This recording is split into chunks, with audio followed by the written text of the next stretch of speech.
Praise the lord. మన విమోచకుడు, మన రక్షకుడు యేసుక్రీస్తు వారి శక్తి కలిగిన నామమున ఈ రోజున దేవుని వాక్య ధ్యానమునకు ప్రతి ఒక్కరికి మన యేసయ్య పేరిట ప్రైజ్ ద లార్డ్.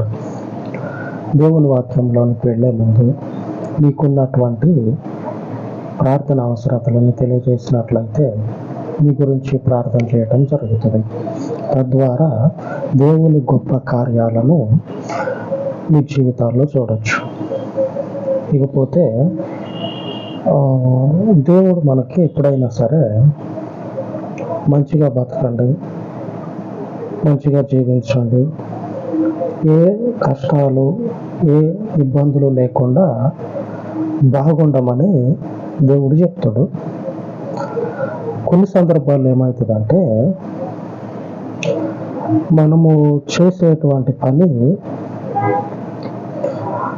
అనుకూలంగా ఉండకపోవచ్చు, అనుకూలంగా ఉండదు. మన ఆలోచనలో ఇదే కదా అనుకూలమైంది అని ఉంటుంది. ఆ పరిస్థితులు ఏమవుతుందంటే మనం అనుకున్నట్లుగా దేవుని నెమ్మది, దీవెన, ఆశీర్వాదం అనేది రాకపోగా దేవుడు చెప్పిందే చేస్తున్నా, దేవుడు చేయమన్నదే చేస్తా ఉన్నా, కానీ ఎందుకు ఆశీర్వాదం రావట్లేదు, ఎందుకు ఇలాగుంది జీవితం అని సతమతం అయిపోతూ ఉంటాం.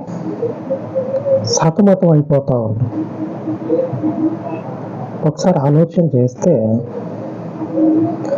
దేవుని ఉద్దేశము కాదు కనుకనే, అంటే దేవుని యొక్క అనుకూలమైన ఆలోచనకి మనము సరిగ్గా నడవట్లేదేమో, అందుకే ఇలాగ జరుగుతూ ఉండొచ్చు. మనం అనుకున్నది దేవుడు అనుకున్న విధంగా లేదు కనుకనే ఇలాగుందేమో అని ఆలోచన చేస్తే వెంబడే ఆశీర్వదించబడేటట్లుగా, దేవునికి అనుకూలమైనట్లుగా మన ప్రవర్తన మార్చుకోవచ్చు. లేఖనాలంతా కూడా మీరు బాగా బతకండి, ఆదాము, అబ్రాహాము, మీరు బాగుండండి, మంచిగా ఉండండి, మీరు బతికినన్ని రోజుల్లో ఏ చీకు చింత లేకుండా ఉండండి అని దేవుడు చెప్పినట్లు కనపడుతుంది. కొన్ని సందర్భాల్లో ఏమవుతుందంటే దేవుడు చెప్పిందే కదా మరలా ఎందుకు ఇలాగ జరగటం అని డౌట్ కొడుతుంది. ఆలోచన అనేది ఏర్పడుతుంది, అపనమ్మకం అనేది ఏర్పాటవుతుంది. ఎందుకు అలాగ జరగటం అంటే ఆయన అనుకున్నట్లుగా మనము లేము. అందుకే ఉన్నాం, దేవుని చిత్తానుసారంగానే ఉన్నాం, కానీ అందులో ఆయనకి అనుకూలమైనటువంటి విధంగా మన జీవితం అనేది, మన ప్రవర్తన అనేది, మన యొక్క జీవితాలు, ఉద్యోగాలు, వ్యాపారాలు లేవు కనుకనే మనం ఆశించినటువంటి ఫలం అనేది దక్కదు. ఈ ఆదికాండంలో కూడా ఇటువంటి పరిస్థితి ఎదురవుతుంది. ఒకనొక జనము ఒక గోపురాన్ని కడతారు, పెద్దగా ఆకాశానికి అంటుకుంటుంది. ఈఫిల్ టవర్ తెలుసు కదా, ఆ ఈఫిల్ టవర్ ఎలాగైతే పొడుగుంటుందో అలాగా ఆకాశానికి అంటుకునేటట్లుగా ఒక గోపురాన్ని కట్టుకొని, బెదరు నువ్వు ఎక్కడికి పోవద్దు, మనం అందరం ఇక్కడనే ఉందాం, ఒక అపార్ట్మెంట్ లాగా కట్టుకొని ఇక్కడనే ఉందాం, నువ్వు పోయి అక్కడ ఆడో చివరకు ఉంటే ఆ చివరికి నేను ఆడ కాళ్ళు కొట్టుకొని రావాలా, వద్దు, కానీ ఇట్లొద్దు, మనం అంతా ఒకే దగ్గర ఉందాం, మనం అందరం ఒక కుటుంబం లాగే బ్రతుకుదాం, ఒక కమ్యూనిటీ లాగా, ఒక సంఘం లాగా ఏర్పడి మనం ఎటు పోవద్దు, ఇక్కడనే ఆ పేడతట్టలాగా ఇక్కడనే ఉందాం, ఎటు కదలొద్దు అని ఆలోచన చేసుకొని ఒక పెద్ద గోపురాన్ని కడతారు. పెద్దగా ఉంటుంది, ఆకాశానికి అంటుకుంటుంది అంత గోపురాన్ని. అంటే పోయి ఆకాశానికి అంటుకోదు కానీ చూస్తే అరే ఈడేంద్ర ఇంతగానం కట్టిండు, వీటి కాడ ఎన్ని డబ్బులు ఉన్నాయో. ఇక రేపు మాపు అయితే ఇంకొక ఒకటి రెండు ప్లేట్లు వేసిందంటే ఏముంది ఆకాశానికి అంటుకుంటుంది. అనే విధంగా వాళ్ళు ఆ గోపురాన్ని కడతా ఉంటారు. దేవుని కనుదృష్టి లోకమంతటా తిరుగుతుందంట. అలాగే దేవుడు చూసినప్పుడు వీళ్ళు చేసే ఈ ఉనికి పని కూడా కనపడుతుంది. వీళ్ళు చేసేటువంటి ఈ ఉనికి పని కూడా కనపడి దేవుని ఆలోచనలో పడేస్తుంది. నేను ఇల్లు కట్టుకొని మంచిగా సంసారాలు చేసుకుంటా పిల్లలతోటి పిల్ల చల్లగలిగితే మంచిగా ఉండండి, తినండి, మంచిగా జీవితాన్ని అనుభవించండి, బ్రతకండి అని చెప్పే కానీ ఇదేం పని అంట అని దేవుడు ఆలోచనలో పడేటట్లుగా వాళ్ళ ప్రవర్తన ఉంటుంది. ఆదికాండము 11వ అధ్యాయము 4-5 వచనాల్లో రాయబడి ఉన్నది. మరియు వారు మనము భూమి అందంతటా చెదరిపోకుండా ఒక పట్టణమును ఆకాశమునంటూ శిఖరము గల ఒక గోపురమును కట్టుకొని పేరు సంపాదించు కొందము రండని మాట్లాడుకొనగా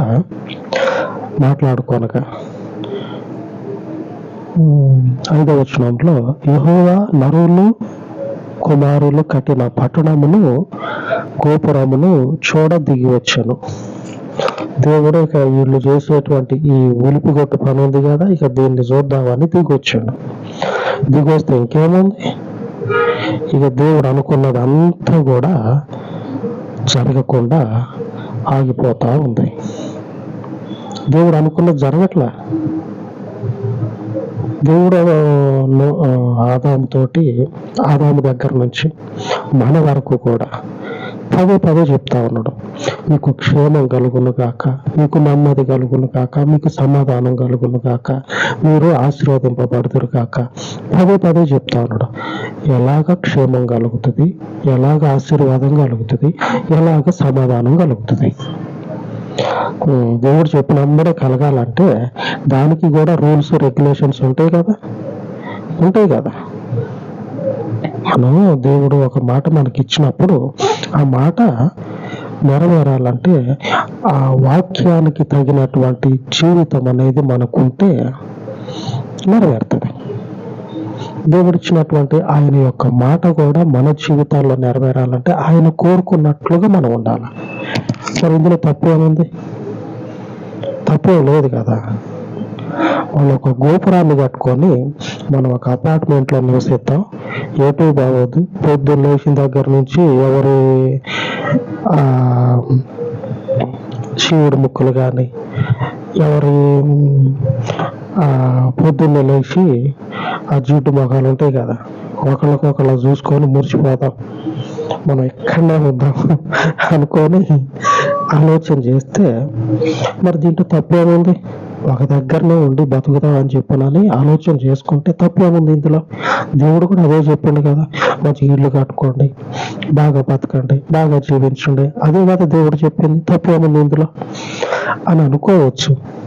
కానీ దీంట్లో 100% పాళ్ళు తప్పు ఉంది. 100% పాళ్ళు తప్పు ఉంది. ఏం తప్పు అంటే 4వ వచనంలో రాయబడి ఉన్నది, భూమి అందంతటా చెదరిపోకుండా. భూమి అంతటా మనం పోవద్దు. మంది పెరుగుతా ఉన్నారని చెప్పనని అడవులు కూడా కొట్టేసి అక్కడికి పోయి కాపురం ఉంటే మేము వాటి దాకా ఏమొస్తాం? మా ఇంటి వెనకనే స్థలం ఉంది, కట్టుకొని ఉండాడు ఇల్లు అని ఆలోచన చేసుకోవటం అని చెప్పటం దేవుని ఉద్దేశం కాదు. భూమి అందంతటా చెదిరిపోకుండా దేవునికి విరోధంగా ఆలోచన చేశారు వాళ్ళు. దేవుడు దిగి వచ్చి వాళ్ళని చూసి ఒక్కొక్కడి నాలుక మీద కొడితే వాడు మాట్లాడే మాట వానికి అర్థం కాక కాక అందరూ తలా ఒక దిక్కుకు పోతారు. భాష అంతా తారుమారైపోతుంది వాళ్ళకి. అప్పుడు వచ్చినాయి ఈ భాషలన్నీ. వారికి తెలియనటువంటి ఒక కొత్త భాషని వారు మాట్లాడటం మొదలు పెడతారు. ఇంకేముంది, నిన్నేం మాట్లాడరా అంటే ఈడేమో అరవ మాట్లాడుతూ ఉండవు, అరవ భాష మాట్లాడుతాను. వేరే నిన్న ఏం మాట్లాడినా అది చెప్పు. ఈ నోరు తెరిస్తే అరవై మాట్లాడుతున్నావు ఏంద్ర అరవోడా అని చెప్పనని తిట్టుకుంటా ఉన్నారు. అట్లాగా ఆ గొడవ ఏమవుతుందంటే చిలికి గాలువానయ్యి అందరూ తన్నుకొని తలా దిక్కు పోతారు. దేవుడు మంచి ఇల్లు కట్టుకొని మీరు మంచిగా బ్రతకండి అని చెప్పని అన్నాడు. అంతవరకు బాగానే ఉంది. కానీ వారు ఉన్నటువంటి ప్రదేశము కొద్ది మందికి మాత్రమే ఆశీర్వాదానికి అంగీకారంగా ఉంది. దేవుడు అంగీకరించడానికి, ఆశీర్వదించడానికి ఆ స్థలము యోగ్యమైనదిగా ఉంది కొద్ది మందికి. మిగిలినటువంటి వారు ఉండొద్దు, చెదిరిపోవాల్సిందే, ఉండొద్దాడ. ఈ విషయాలు మన జీవితాల్లో కనుక ఉంటే ఎంత ప్రయత్నం చేసినా సరే ఆశీర్వాదం అనేది మనకి రాకుండా ఉంటా ఉంది. ఆశీర్వాదం అనేది, దేవుని దీవెన అనేది మనకు రాకుండా ఉంటా ఉన్నది. ఇదే దేవుడు చెప్పిండు, మీరు చేసేటువంటి ప్రయత్నాలలో మీకు తోడుగా ఉంటాను. ఆ ప్రయత్నాలు అనుకూలమైనటువంటి ప్రయత్నమా, దేవునికి అననుకూలమైనదా, దేవునికి అనుకూలము కానిదా అనే కొద్దిపాటి ఆలోచన చేసి ఆయనకు అనుకూలమైనటువంటి ప్రయత్నం చేసినట్లయితే సఫలమవుతాం మనం. ఆమేన్. దేవునికి స్తోత్రం కలుగును గాక. ఆయనకు అనుకూలమైనటువంటి ప్రయత్నం చేస్తే మనము సఫలమవుతాం. అదే దేవుడు కోరుకుంటా ఉన్నాడు. అంతకుముందు దేవుడు నోవాహుతోటి ఒక మాట చెప్తాడు. ఏమనంటే 9వ అధ్యాయము 1వ వచనం, మరియు దేవుడు నోవాహుతో అతని కుమారులతో, మీరు ఫలించి అభివృద్ధి పొంది భూమిని నింపుడి. మీరు నోవాహుతో అతని కుమారులతో ఏమని దేవుడు చెప్తాడంటే, మీరు ఫలించి అభివృద్ధి పొంది భూమిని నింపండి. భూమి చూడబోతే మన కళ్ళకి కూడా అందనంత దూరం ఉంటుంది. అంత భూమిని దేవుడు నింపమని దేవుడు చెప్తా ఉన్నాడు. ఎవరితోటి? మనుషులమైనటువంటి మనతోటి దేవుడిచ్చినటువంటి ఆజ్ఞ. ఈ భూమి మనకు కనపడకుండా ఎంతవరకు ఉన్నదో అంతవరకు మనుషుడు నివాసం ఏర్పాటు చేసుకొని ఉండాలి.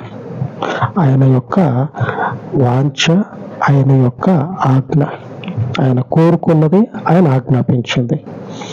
ఎంతవరకు భూమి ఉంటే అంతవరకు మనుషుడు నివాసం అనేది ఉండాలి. ఆయన యొక్క ఆజ్ఞ ఇది. ఈ ఆజ్ఞను భగ్నం చేసేటట్లుగా ఈ వెలుపుగొట్టోళ్ళు, ఈ పెడతరం పనులు చేసేటోళ్ళు ఉంటారుగా, పెడగా పోయేటోళ్ళు, ఏదైతే చేయొద్దంటామో దాన్నే చేస్తారు. ఇది వద్దురా అంటే వాడు మనం ఎంతగా ప్రయత్నం చేసి వాడిని ఆపును అంతగా ఆపుతాడు. ఎప్పుడైతే మనం పక్క పోయినో వాడు లేచి నమ్మడే పోయి చేసే మొదటి పని ఏంటంటే వాడు చేయొద్దని చెప్పిన పనే చేస్తాడు. వాడు.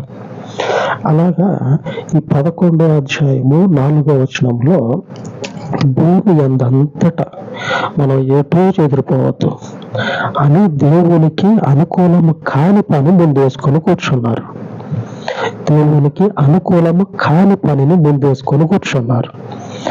నోవాహుతోటేమో మరియు దేవుడు నోవాహుతో అతని కుమారులను ఆశీర్వదించి, మీరు ఫలించి అభివృద్ధి పొంది భూమిని నింపండి. 9వ అధ్యాయం 1వ వచనం.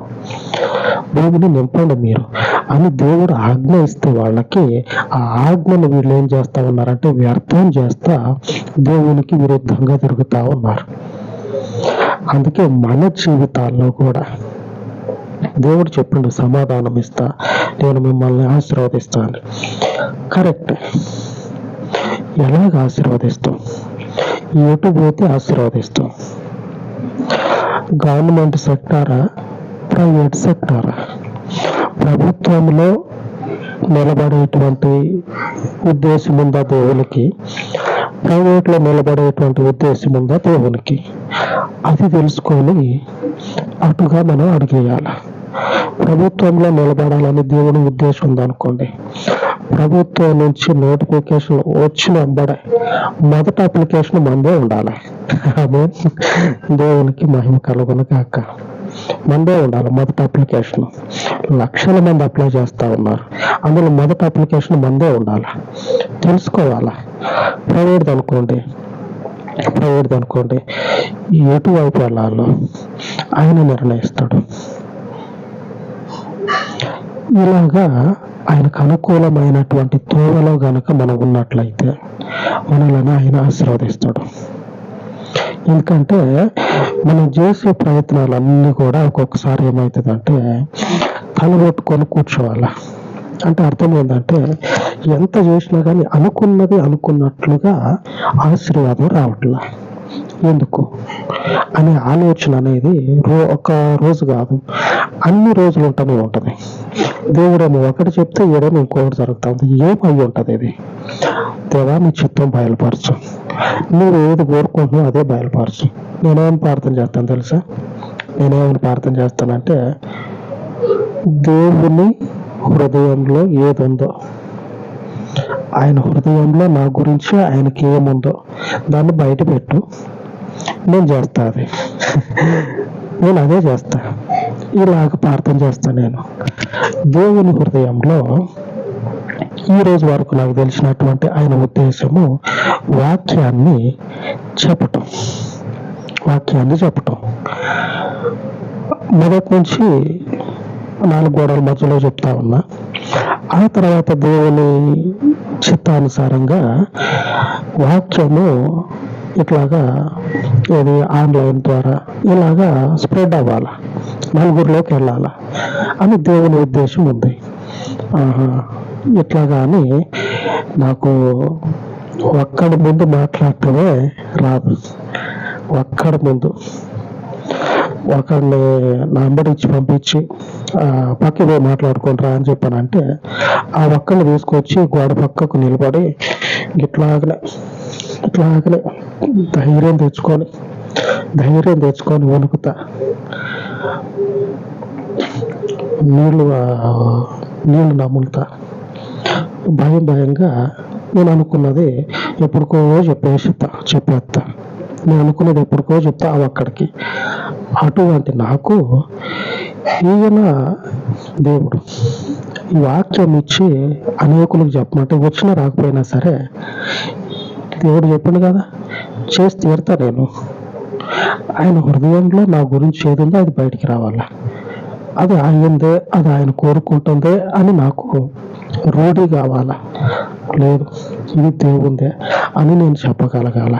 అంతగా దేవుడు నాకు తెలియజేసింది అనుకోండి, అప్పుడు నేను ముందుకయ్యి చెప్తా. ఇప్పుడు అట్లాగనే ఈ వాక్యాన్ని చెప్తా ఉన్నా. అలాగా ఆయన హృదయంలో ఉద్దేశం ఏమయ్యిందో అది కనుక్కొని మనం నడిచినట్లయితే దీవించబడతాం, ఆశీర్వదించబడతాం. అందుకే దేవుడు ఏమని ఈరోజు మనకు వాగ్దానం చేస్తా ఉన్నాడంటే, మన జీవితాల్లో ఆయన యొక్క కనుదృష్టి ఉన్నది కనుకనే మనము ఆశీర్వదించబడకపోవటానికి కారణం ఏంటంటే సరి అయినటువంటి ఆయన యొక్క ఉద్దేశాన్ని గ్రహించక ఇది సరి అయినదే అనేటువంటి ఆలోచనలో ఉండి అసలైనటువంటి ఆయన యొక్క చిత్తాన్ని జరిగించకపోవటం వలన ఒక్కరోజు కాదు అన్ని రోజులు కూడా ఇదే ఆలోచన మనకుంటా ఉంది. ఎందుకు ఆశీర్వాదం రావట్లా? ఈరోజు దేవుని వాగ్దానం ఏమిటంటే యోబు గ్రంథము 34వ అధ్యాయము 21వ వచనం. ఆయన దృష్టి నరుల మార్గముల మీద నుంచబడి ఉన్నది. మన యొక్క మార్గాలు, మన జీవితాలు ఎటు పోతా ఉన్నాయో వాటి మీద ఆయన యొక్క దృష్టి అలాగే కేంద్రీకృతమై ఉంది. తొలగదు ఇక. ఎందుకంటే మనము దీవించబడాలంటే అనుకూలమైనటువంటి ఆయన యొక్క హృదయపు వాంఛని మనము నెరవేర్చినట్లయితే దీవించబడతాం. అర్థమైంది కదా? నోవహు కుమారులకి దేవుడిచ్చిన ఆజ్ఞ, భూమిని నింపండి. ఆ తర్వాత ఈ మనుషులు పొరపాటు పడి, అవును కదరా, అక్కడ దేవుడు నోవాకు చెప్పింది ఏంది? భూమిని నింపమన్నాడు. మనం అందరం ఇక్కడే ఉంటే పేడతట్లాగా భూమి ఎలా నిండుతుంది? ఒక దగ్గరనే ఉంటే ఎలాగరా అని ఆలోచన చేయకపోగా దేవుడు ఇల్లు కట్టుకొని మంచిగా ఉండమండు కదా, బాగా బతకమండు కదా, కట్టుకుందాం, బతుకుదాం. ఇట్లాగా తెలిసి తెలియని ఆలోచన చేసి అక్కడ ఏమైపోయారంటే వ్యర్థులైపోయారు అనుకుంటారు. ఏదో చేద్దాం అనుకొని ఇప్పుడు ఆ మాట్లాడే భాష కూడా మర్చిపోయి ఎటో పోయారు. ఒకటి అనుకుంటే వాళ్ళు అనుకోనిది జరిగింది. ఒకటి అనుకుంటే ఒకటి కాదు, ఒకటి అనుకుంటే వాళ్ళు అనుకోనిది జరిగింది వాళ్ళ జీవితంలో. మన జీవితాల్లో కూడా దేవుని దృష్టి కేంద్రీకృతమై ఉంది. ఆయన యొక్క చిత్తం ఏమిటో దానిని కొనసాగిద్దాం, ఆశీర్వదించబడదాం. అలాగే ప్రార్థించుకుందాం. పరిశుద్ధుడైన తండ్రి, ఈ ఉదయకాలం మందు మీ పాదముల చెంత ప్రార్థిస్తూ ఉండగా, అయ్యా, మీ పరలోకపు చిత్తమును గ్రహించేటువంటి పరలోకపు వివేచన ఆత్మను తండ్రి అనుగ్రహించి, మీ హృదయపు వాంఛని, నీవిచ్చినటువంటి ఆజ్ఞను తండ్రి, మీ చిత్తానుసారముగా వివేచించేటువంటి వివేచనను మా అందరికీ అనుగ్రహించమని, మీ ద్వారా ఆశీర్వదించబడుటకు, దీవించబడుటకు మేము పిలువబడినటువంటి వారమయ్యుండి, నీ పరిశుద్ధ సన్నిధిలో ఏర్పరచబడిన వారము, నీ కృపచేత తండ్రి మమ్మను జ్ఞాపకము చేసుకొని మా కుటుంబాలు, మా జీవితాలు, మా యొక్క చేతి పనులు దీవించబడినట్లు మీ చిత్తమును తండ్రి గ్రహించేటువంటి గొప్ప జ్ఞానమును అనుగ్రహించి మీ కృపచేత మమ్మను స్థాపించమని తండ్రి మీ పాదముల యొద్ద ఈ మనవులు ప్రతిష్ఠించి యేసు నామమున వేడుకొనుచున్నాను తండ్రి. ఆమేన్, ఆమేన్. మన పరిశుద్ధుని కృప మనకు తోడై ఉండును గాక. ఆమేన్, ఆమేన్.